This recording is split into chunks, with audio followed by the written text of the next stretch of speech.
Hello hi నమస్తే అండి. భూపాలపల్లి జిల్లాలోని మహదేవ్పూర్ మండలంలో తహసీల్దార్ కార్యాలయం లేకపోవడం చాలా దురదృష్టకరం. ఇంకా 20 లక్షల నిధులతో తహసీల్దార్ కార్యాలయం స్టార్ట్ చేసినా కూడా నిధుల కొరతలతో ఆ కార్యాలయం అందుబాటులోకి రాకపోవడం చాలా బాధాకరం. ఆ కార్యాలయాన్ని మాడ్ ఆఫీస్లో ఇప్పటికీ నడుపుతున్నారంటే చాలా దురదృష్టకరం. మరి ఆ మంత్రి నియోజకవర్గానికి ఎమ్మెల్యే మంత్రి అయి ఉన్నాడు, అయినా కూడా పట్టించుకోకపోవడం చాలా దురదృష్టకరం, చాలా బాధాకరం. మరి ఈ ప్రభుత్వాలన్నీ ఏం చేస్తున్నాయి, మరి అక్కడ ఉండే అధికారులు ఏం చేస్తున్నారు?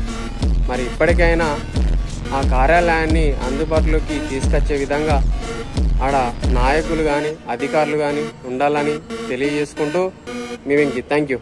నా ఛానల్ లైక్ చేయండి, షేర్ చేయండి, సబ్స్క్రైబ్ కొట్టండి. Thank you.